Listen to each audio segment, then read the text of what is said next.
Ayo, yang sudah gabung on cam.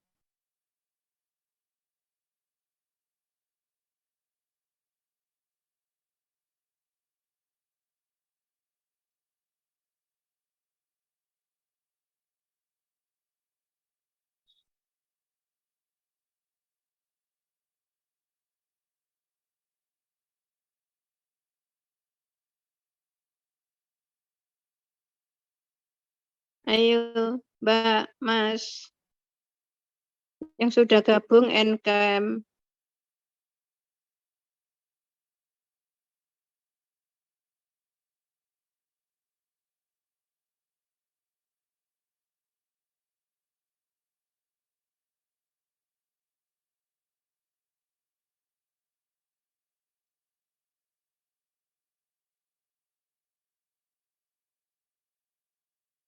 Fidela Gani,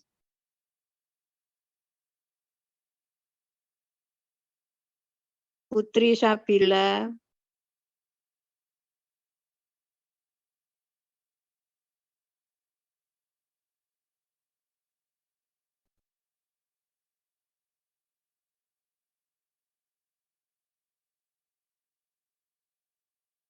yuk.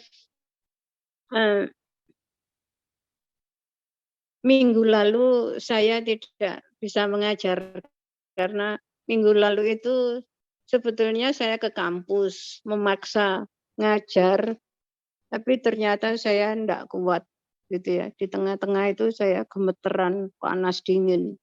Terus makanya ketika waktunya ngajar kalian, saya nggak bisa. Itu ya, maaf ya.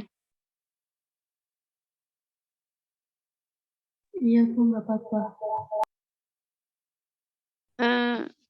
Kalian sudah tanya materi ke kelas B?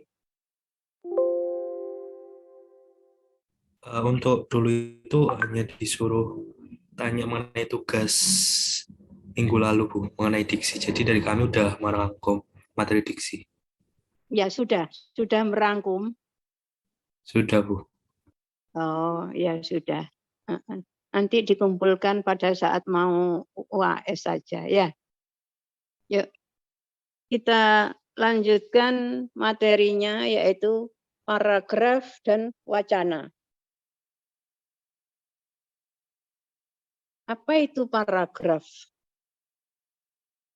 Paragraf adalah bagian-bagian karangan yang terdiri atas kalimat-kalimat yang berhubung-hubungan secara utuh dan padu serta merupakan satu kesatuan pikiran. Saya ulangi, jadi paragraf itu bagian dari karangan. Kalau ini satu karangan yang utuh, itu ya, paragraf itu bagian-bagiannya.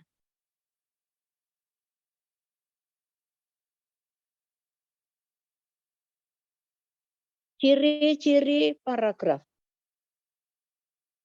ada dua.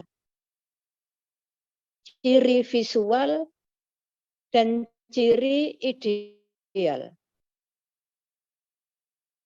Ciri visual, ciri yang nampak. Jadi tanpa membaca pun kita itu bisa langsung mengetahui ini paragraf, ini bukan. Setiap paragraf itu ditandai dengan masuknya ke dalam 5 sampai 7 ketukan dari margin kiri.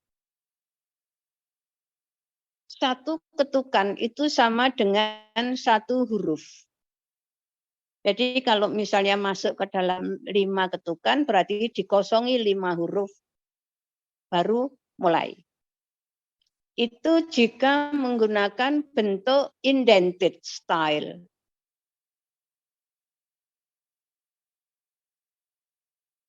Kemudian ada ciri yang kedua, itu setiap paragraf ditandai dengan adanya jarak satu baris atau satu kait.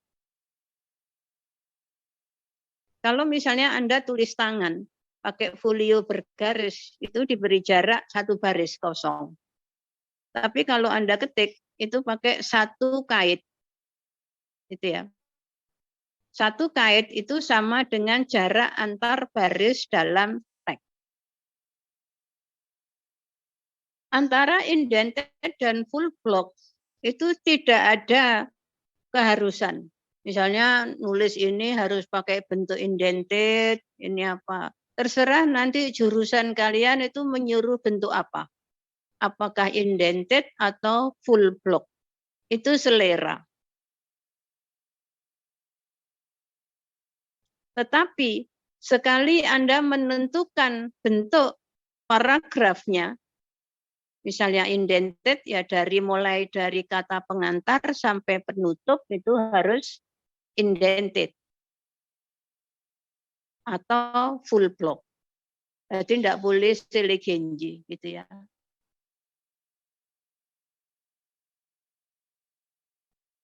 Yuk, yang kedua ciri masih ada lagi. Kalau dalam surat kabar atau majalah atau tabloid itu untuk menandai paragraf itu dengan tanda pilkro. Pilkro itu huruf P yang terbalik.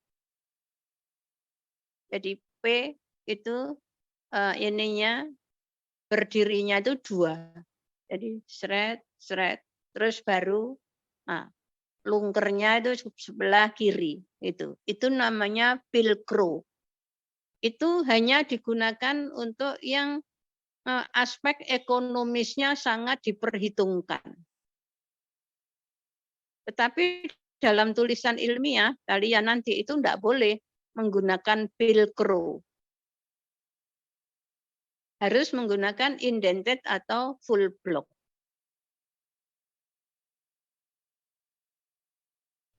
Ciri yang kedua, ciri ideal. Setiap paragraf hanya ada 1 ide pokok.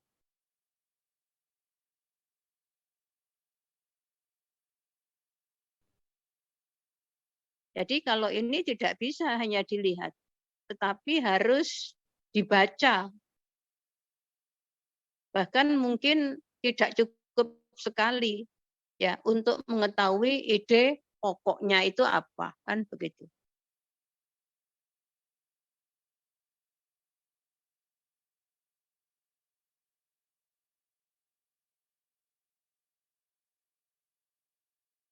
Jenis kalimat yang membangun sebuah paragraf itu ada 3. Kalimat utama,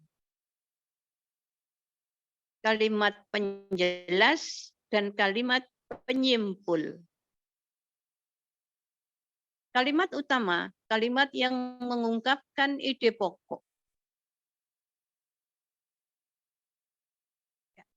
Kalau kalimat utama itu mungkin terdiri dari 1 atau paling banyak 2.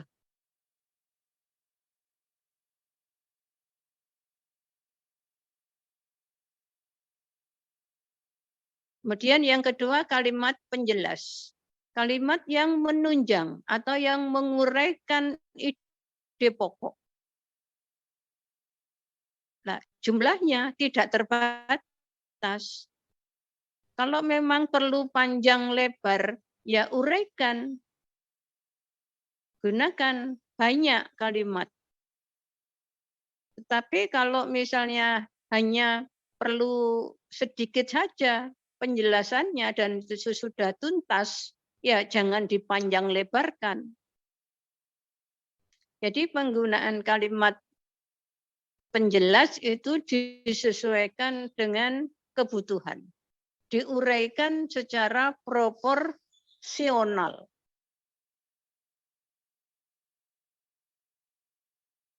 Dan yang terakhir kalimat penyimpul, kalimat yang untuk mengakhiri uraian.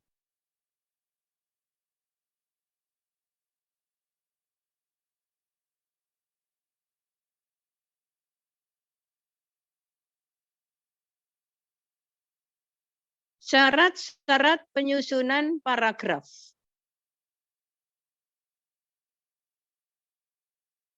Sebuah paragraf haruslah ada kesatuan. Apa yang dimaksud dengan kesatuan? Setiap paragraf harus secara jelas menunjukkan satu pokok masalah yang dibahas.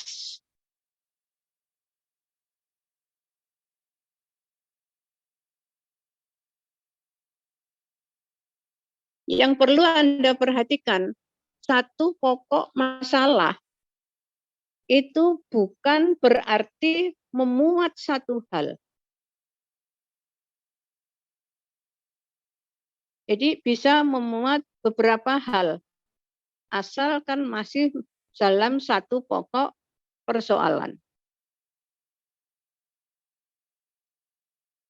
Satu contoh misalnya Anda membahas kotak pensil. Dari kotak pensil itu ada beberapa hal yang bisa Anda uraikan. Misalnya saja bahan, warna, ukuran, model, aksesoris. Tetapi itu semua mengacu pada kotak pensil.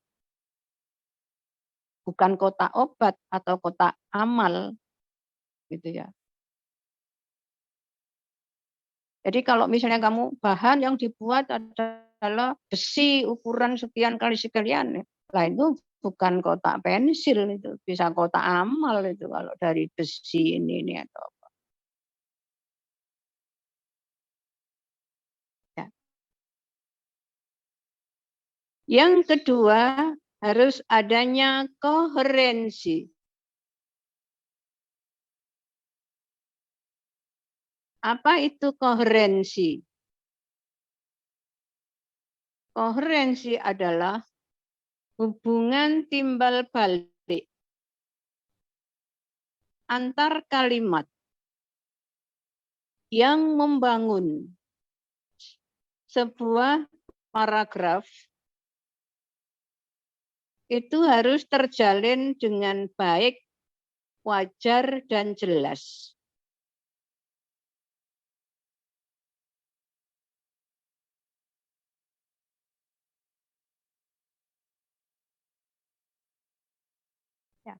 Jadi dalam menguraikan satu pokok masalah, itu antara bahasa dan isinya itu harus nyambung. Tidak patah-patah.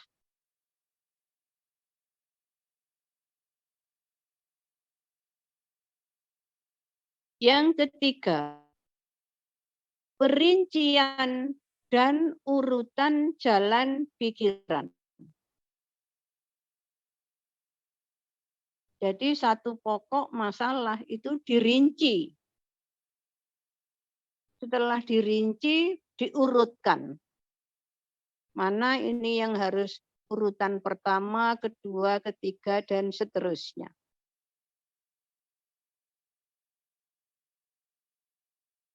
Dalam memerinci urutan jalan pikiran, itu ada yang bebas. Seperti contoh tadi Anda misalnya menguraikan masalah kotak pensil. Itu kan bebas.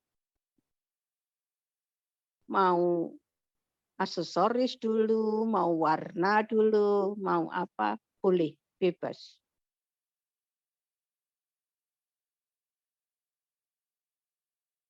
Ada yang umumnya. Jadi kalau umumnya jika rumah tampak depan itu urutannya misalnya pagar, halaman, teras, ruang tamu. Kalau rumah tampak atas biasanya anten, genting, ini apa kan begitu. Ada yang wajib. Anda harus mengikuti aturan. Oh,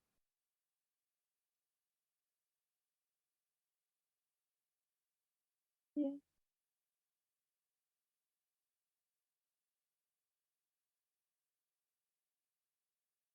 Satu contoh, Anda misalnya menguraikan Pancasila, sila-sila dalam Pancasila.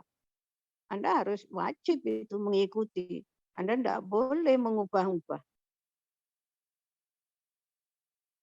Anda bisa berurusan dengan pihak berwajib kalau misalnya mengubah. Misalnya Pancasila, Persatuan Indonesia misalnya, karena saat ini banyak perpecahan, ya. Terus keadilan sosial, baru ketuhanan. Nah, Anda bisa urusan berwajib. Ada yang mutlak harus, kalau tidak dosa berhubungan dengan hukum agama. Satu contoh misalnya Anda menguraikan rukun Islam, gitu. Karena mungkin Anda baru buka biro perjalanan haji, karena sekarang haji sudah dibuka, Anda buka biro perjalanan haji, maka Anda haji itu nomor 1 haji gitu. Kemudian atau misalnya ada sedang mendirikan yayasan yang mencari dana, maka yang pertama zakat, itu dosa, gitu ya. Itu harus tetap. Tidak boleh ada kepentingan-kepentingan yang Anda dahulukan. Gitu.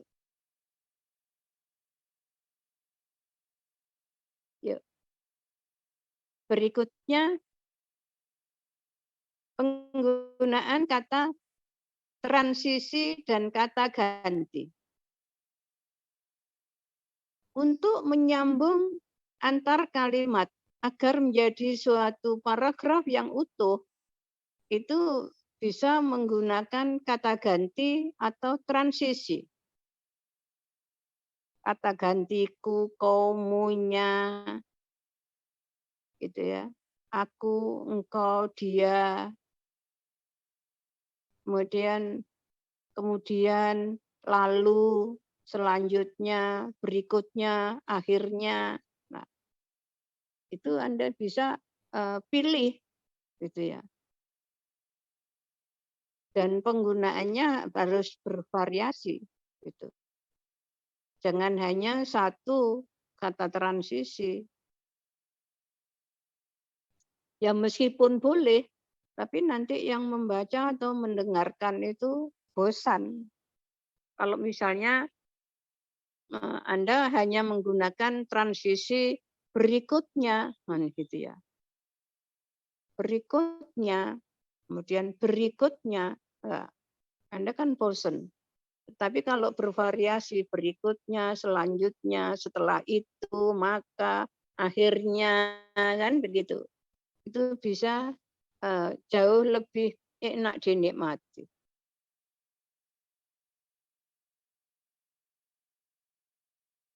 Yuk, sampai di sini ada pertanyaan.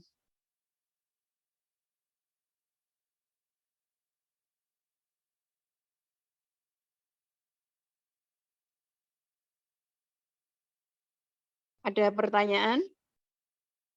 Masih belum, Bu. Yuk. Jenis-jenis paragraf. Ada 2. Yang pertama berdasarkan letak kalimat utama. Itu ada paragraf deduktif. Yaitu paragraf yang letak kalimat utama berada di awal. Dan diikuti oleh kalimat-kalimat penjelas. sebagai perinciannya.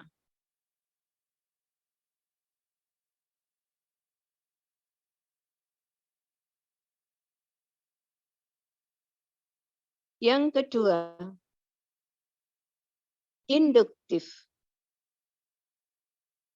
Paragraf yang kalimat utamanya terletak di akhir, yang didahului oleh kalimat-kalimat penjelas sebagai perinciannya.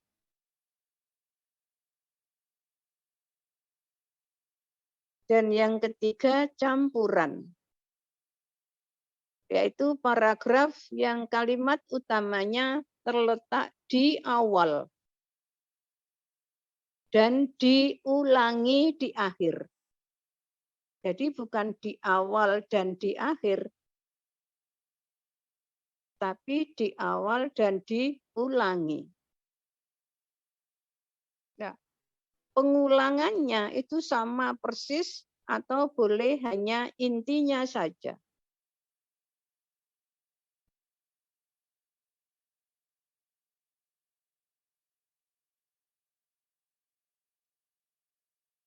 Yang kedua, berdasarkan isi. Itu ada paragraf pembuka, paragraf isi atau penghubung, dan penutup.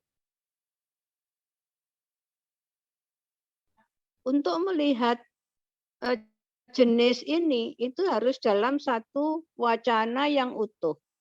Baru bisa menentukan mana ini paragraf pembuka, mana isi, mana penutup.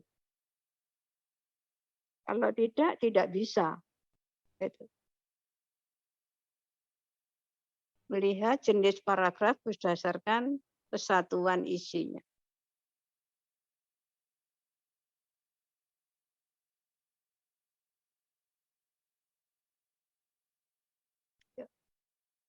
Pengembangan paragraf. Sebuah kalimat utama itu dapat dikembangkan menjadi suatu paragraf yang utuh dengan cara dari umum khusus. Jadi kalimat utamanya ditulis terlebih dahulu, kemudian diikuti oleh kalimat-kalimat penjelas sebagai perinciannya. Atau khusus umum.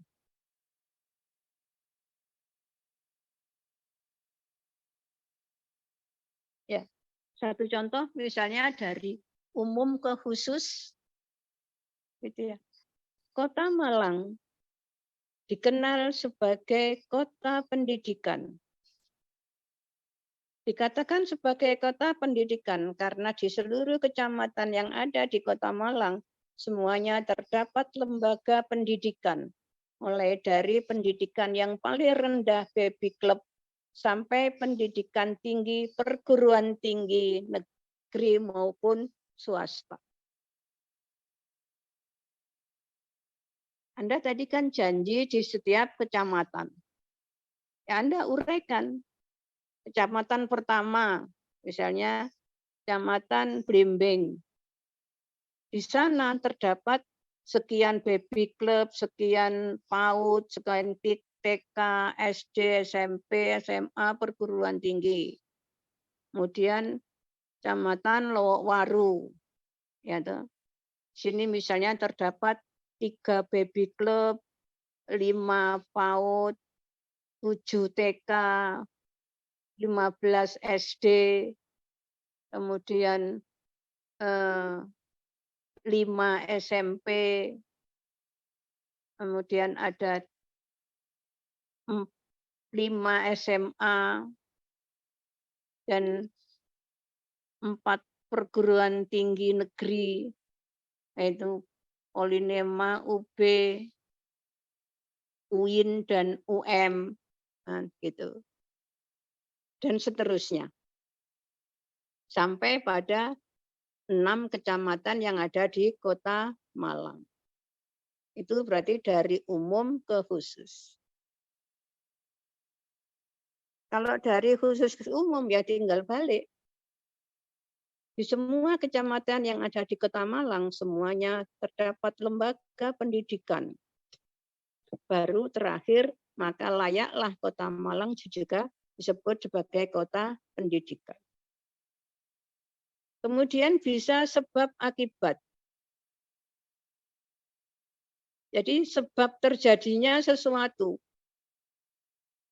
itu ditulis dulu. Kemudian akibatnya. Bisa juga perbandingan. Dalam paragraf ini dipaparkan 2 atau 3 hal. Kemudian dicari persamaan dan perbedaannya. Ya, masih banyak contoh yang lainnya.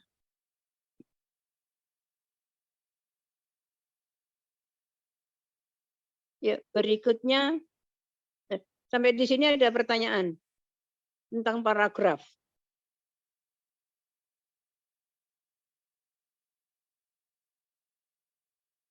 Ada pertanyaan tentang paragraf? Belum, Bu.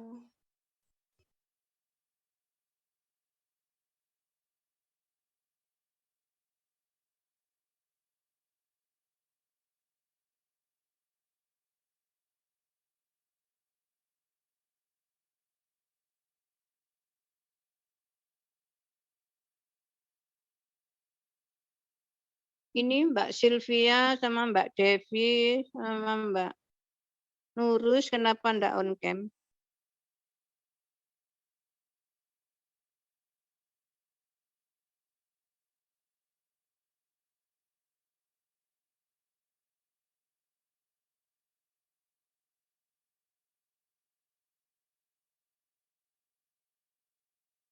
Yuk, sampai paragraf ada pertanyaan?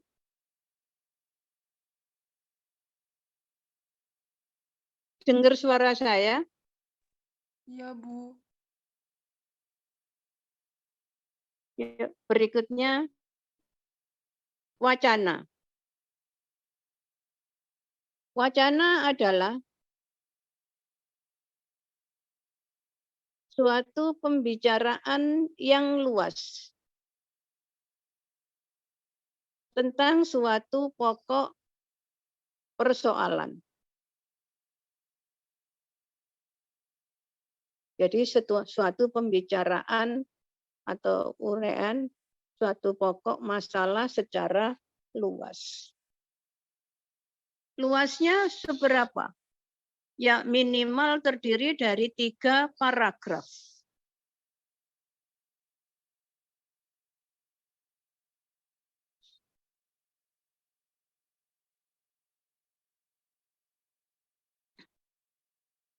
Ciri-ciri wacana. Mengandung satu pokok permasalahan.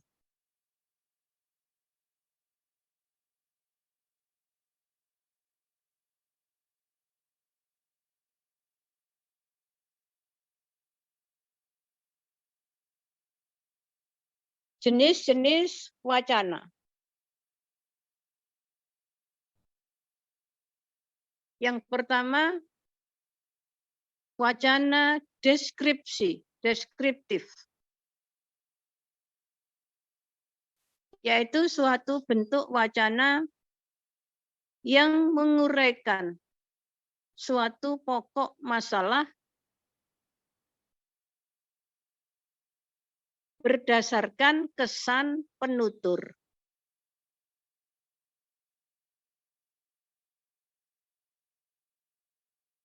Jadi ini menguraikan secara detail.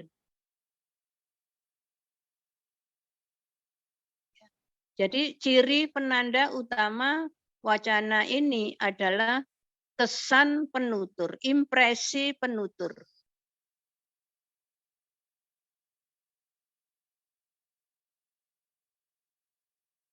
Ya, jadi dalam wacana ini mudahnya itu memaparkan sesuatu tetapi tidak secara langsung. Jadi misalnya Anda mendeskripsikan seorang gadis yang cantik. Itu tidak ada kata cantik di situ. Tetapi digambarkan, jadi karena ini menggambarkan sesuatu pokok masalah, jadi menggambarkan di sini ya bukan terus seperti melukis gitu, tidak.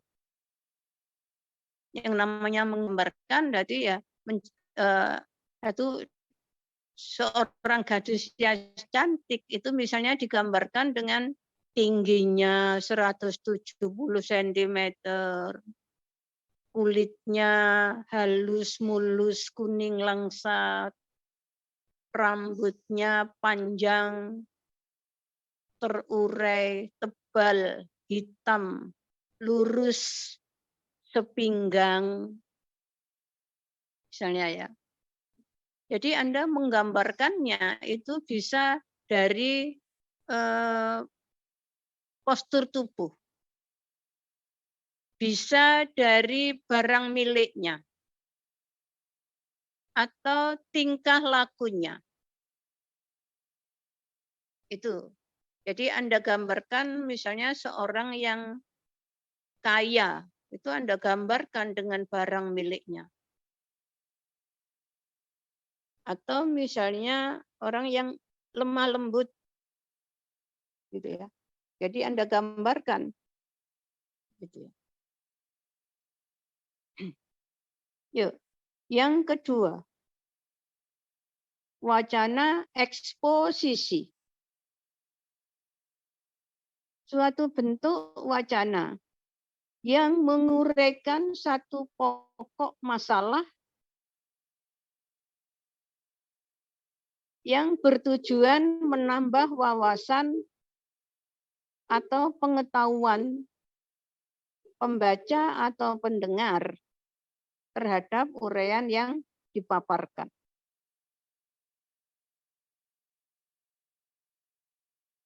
Ini yang biasanya sering digunakan untuk uraian-uraian ilmiah.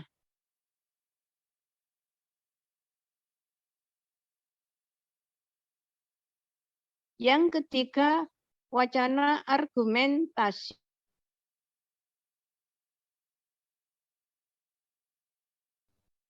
Suatu bentuk wacana yang memaparkan tentang pendapat mengenai sesuatu. Jadi berpendapat tentang sesuatu.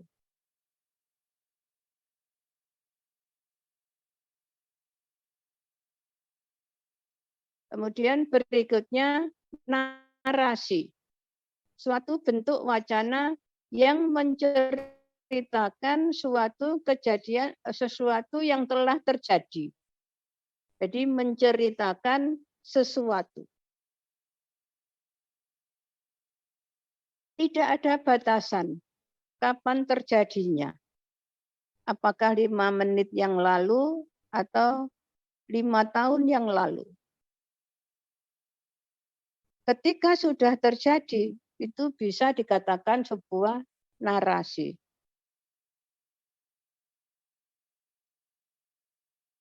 Minggu lalu ketika saya mau mengajar, ternyata badan saya tidak kuat. Nah, itu narasi, kan sudah terjadi. Minggu lalu, kan gitu ya.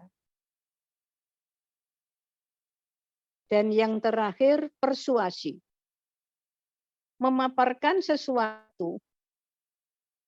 Jadi suatu bentuk wacana yang memaparkan sesuatu dengan tujuan mempengaruhi.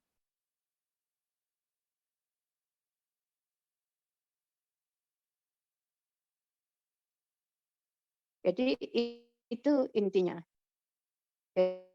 Jadi kalau deskripsi itu menggambarkan sesuatu, eksposisi itu memaparkan sesuatu, argumentasi berpendapat tentang sesuatu, kemudian narasi menceritakan sesuatu, dan yang terakhir itu memaparkan dengan tujuan mempengaruhi sesuatu. Yuk, sampai di sini ada pertanyaan. Silahkan kalau ada pertanyaan.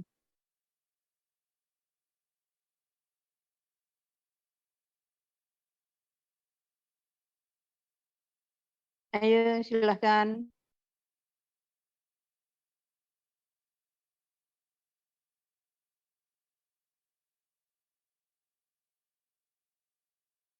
Dengar suara saya? Iya, Ada pertanyaan? masih belum. Eh? Masih belum. Yuk, kalau belum ada sekarang praktekkan. Adalah paragraf. Satu paragraf saja. Tidak usah panjang-panjang. Tentang topiknya tentang keilmuanmu. Jadi misalnya apakah destilasi, evaporasi, dan lain-lain seperti itu. Ya, mengapa yang berkaitan dengan keilmuanmu itu yang kalian sudah punya ilmunya. Jadi gampang menulisnya. Yuk, silahkan.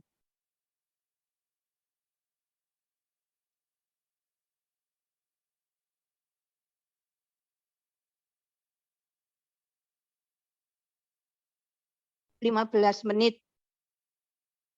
Nanti yang sudah silahkan share screen. Yuk, silahkan. Praktekkan.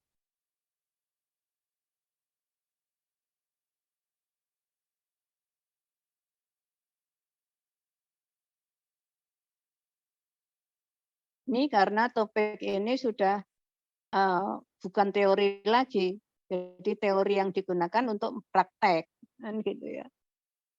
Nanti yang sudah share screen nanti kita bahas.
Apa?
Permisi Bu, Iya, ini nanti share screen-nya itu dalam bentuk apa Bu ya?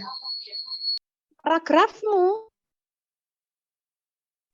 Maksudnya di Word atau di tulis tangan Bu?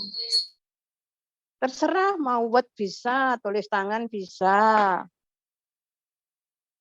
Mana yang paling gampang aja menurutmu?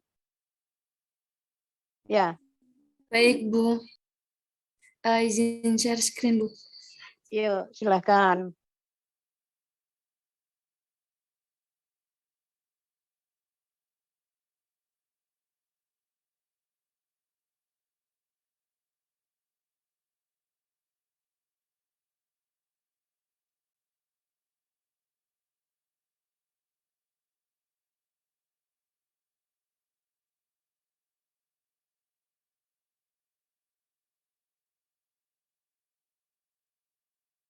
Bisa diperbesar hurufnya.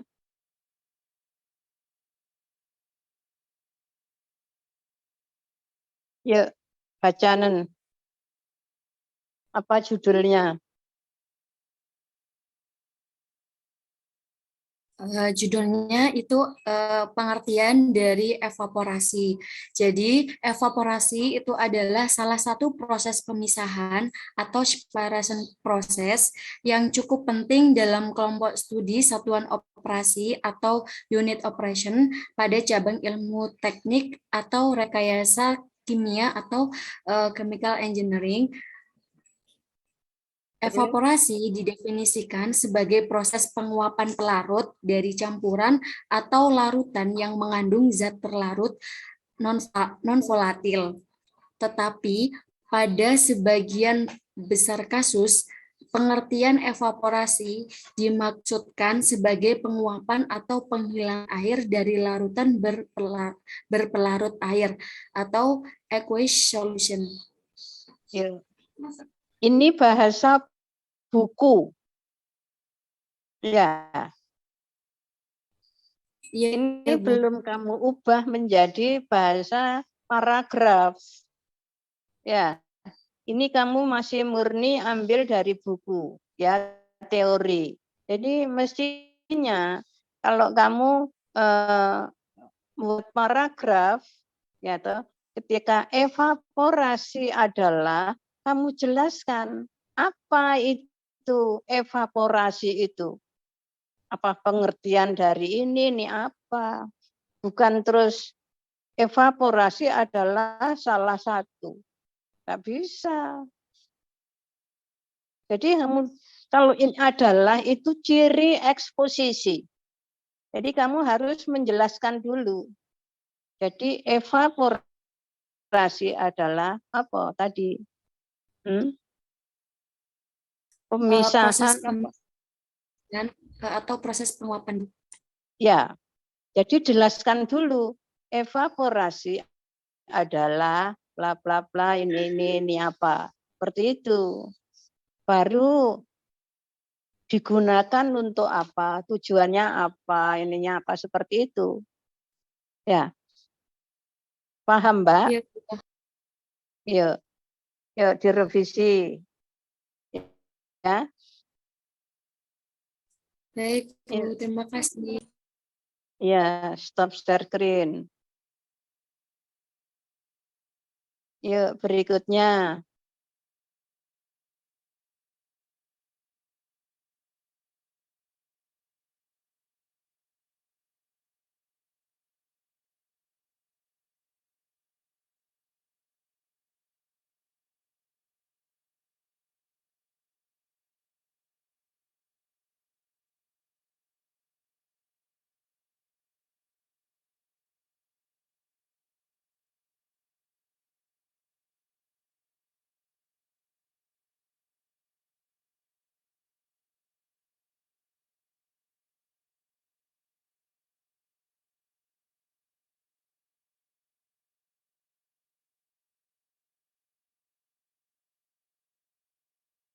Ayo yang lainnya.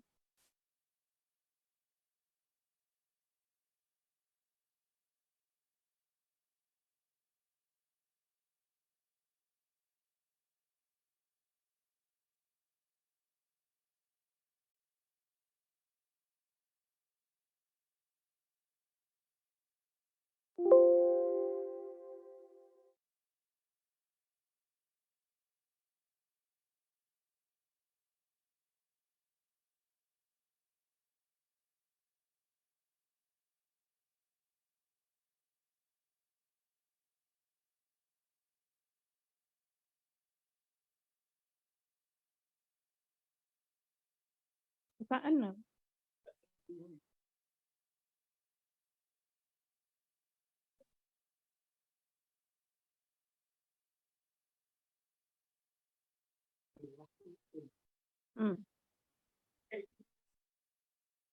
Simpen.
Bu Nurjizah, Ya, izin Bu. silahkan. Izin mencoba Bu ya. Mencoba Bu ya. Ya, nggak apa-apa. Karena Iya. nanti kamu nulis TA itu kan apa itu namanya paragraf-paragraf. Ya. Iya Bu. Ya, sebentar. Ya, mana? Tadi sudah muncul tapi hilang lagi. Ini Bu. Jadi yang biru-biru ini kalimat utamanya. Evaporasi adalah proses penguapan yang mengubah air menjadi uap dan air ke lapisan atmosfer bumi. Nah, air yang mengalami proses evaporasi biasanya adalah air danau, sungai, waduk, dan laut. Mengingat ini merupakan proses alami, maka jumlah air yang menguap juga tidak bisa ditentukan dan tidak akan sama setiap harinya. Biasanya semakin tinggi suhu di bumi, maka air yang akan mengalami proses dengan lebat akan semakin besar. Ini kalimat penjelasnya, Bu. Yuk. Cik, sebentar, jangan cepat-cepat. Ya, Iya, Bu. ini besarin dikit bisa nggak? Kita tak zoom maksimal kok nggak bisa. Evaporasi adalah proses penguapan yang mengubah air menjadi uap dan air ke lapisan atmosfer bumi. Menjadi uap dari air ya ke lapisan atmosfer bumi, ke udara bebas. Ke lapisan atmosfer bumi, ya toh? Iya, Bu. Jadi evaporasi adalah proses penguapan yang mengubah air, ya toh, menjadi uap dari air, iya. Dan airnya jadi yang diuapnya ini sedikit sekali, Bu. Masih ada airnya. Dan air ke lapisan atmosfer bumi. Bumi, ya. Ya. Air yang mengalami ya toh, proses evaporasi biasanya adalah air danau, sungai, ini tak zoom, ya, waduk dan laut. Mengingat ini, nah, sekarang dievaporasi itu untuk apa?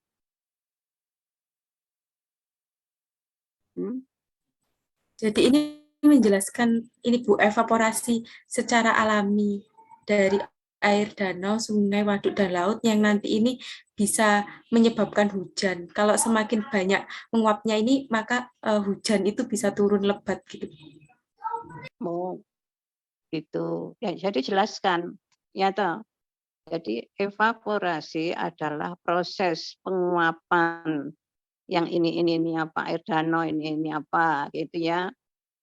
Terus jelaskan dulu, jangan terus kalimat mengingat ini merupakan fungsinya, jelaskan dulu fungsinya gitu, untuk apa kan gitu loh. Jadi diadakan evaporasi itu langsung tujuannya atau fungsinya untuk apa? Ya Bu, ini yang di akhir. Biasanya semakin tinggi suhu di bumi, maka air yang akan mengalami proses evaporasi akan semakin banyak. Selain itu, semakin banyak air yang menguap, kemungkinan hujan turun dengan lebat akan semakin besar. Nah, iya, jadi kamu jelaskan dulu tujuannya, apa fungsinya, kan gitu ya. Oh, iya Bu. Terus baru prosesnya. Jadi prosesnya ada berapa, apakah proses alami atau proses buatan, kan ada anu toh, kan proses membuat hujan buatan itu toh. Ya udah. Jadi dari sini langsung jangan mengingat, tapi fungsinya untuk ini apa, kan begitu. Ya, Iya, Bu. paham, Mbak? Ya, Bu, paham. Ini sudah bagus, tapi tinggal kamu hanya ini salah urut aja, ya. Iya, Bu. Yuk, Terima kasih, Bu. direvisi lagi. Baik, Bu, saya izin share screen. Ya,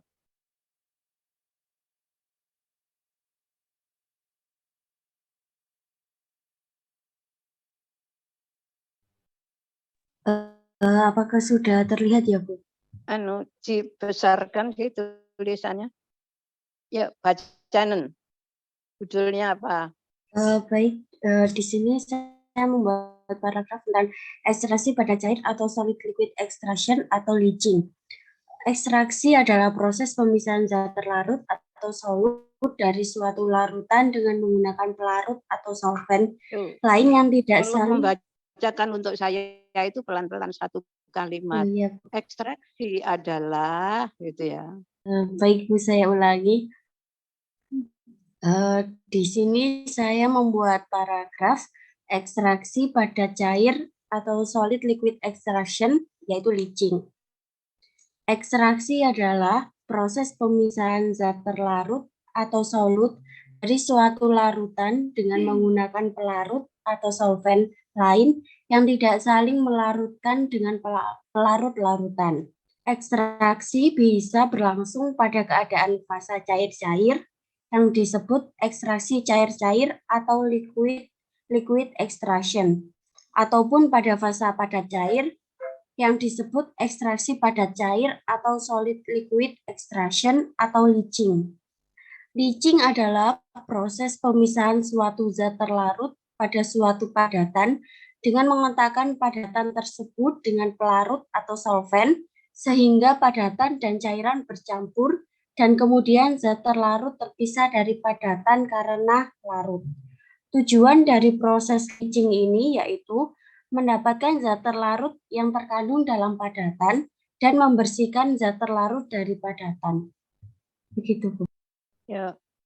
Jadi kamu ini aja urutannya ya, secara berpikirnya. Jadi ekstraksi adalah adalah proses pemisahan, proses pemisahan ya zat bla bla bla bla bla bla kan gitu ya. Kamu kan proses, ya toh. Jadi kalimat intinya adalah proses. Inilah berikutnya prosesnya itu Mbak.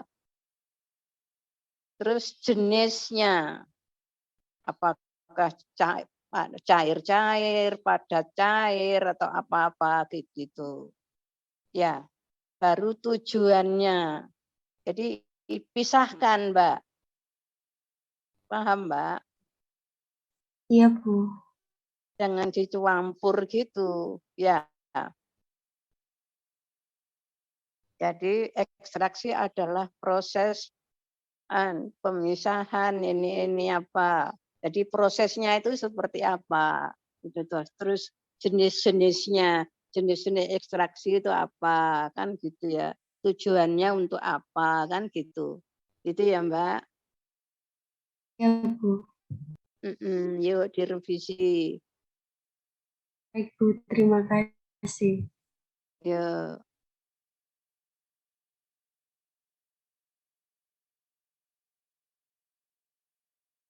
Berikutnya masih ada? Permisi, Bu. Saya izin share screen. Ya.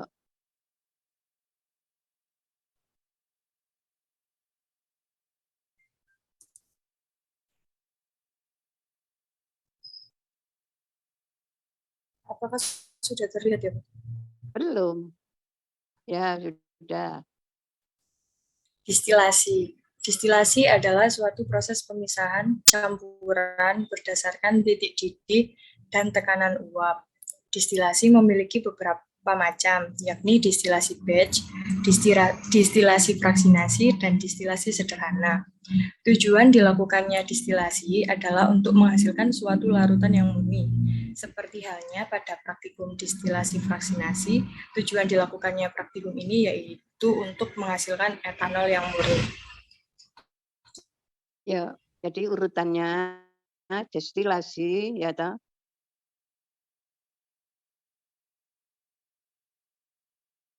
Destilasi adalah suatu proses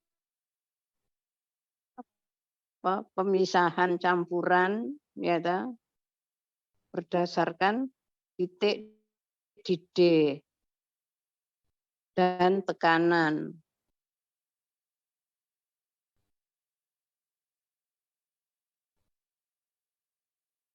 Uap.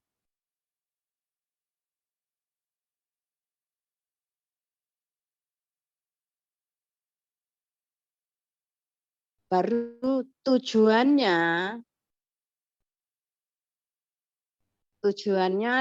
langsung. Jadi destilasi adalah suatu proses pemisahan. Tujuannya untuk apa kan gitu ya. Kemudian jenisnya bukan terus memiliki beberapa macam. Jadi jenisnya ada berapa, ini apa gitu, Mbak.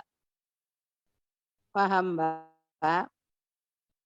Berarti itu Bu ya terbalik, seharusnya habis pengertian itu langsung tujuan dari distilasinya, kemudian jenis dari distilasi gitu ya Bu. Iya, atau prosesnya dulu, terus baru jenis-jenisnya gitu ya. Ya Bu. Ya. Baik Bu, terima kasih. Ya.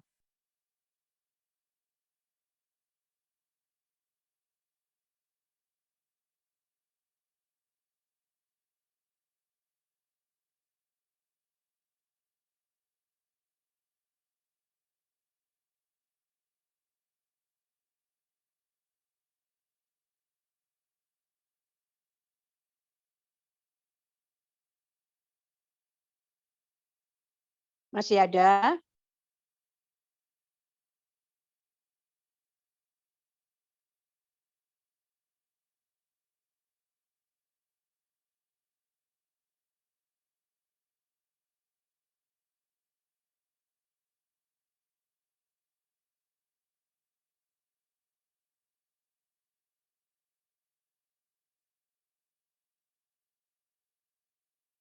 Masih ada yang mau share screen?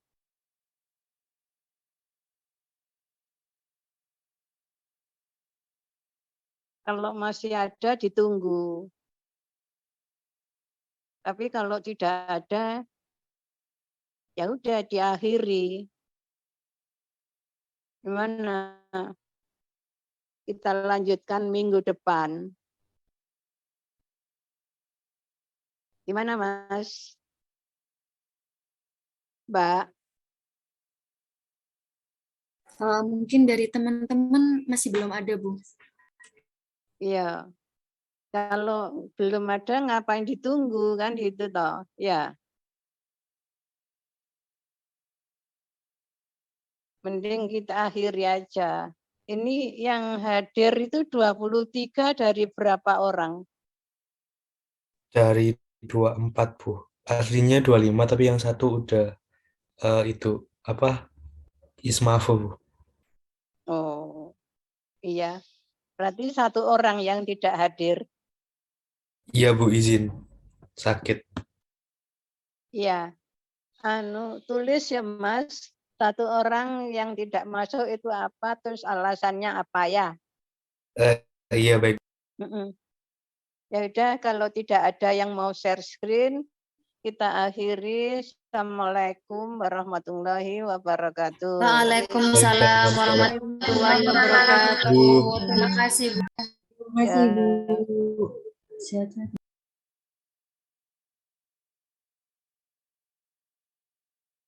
Dadah guys. Halo, Halo guys.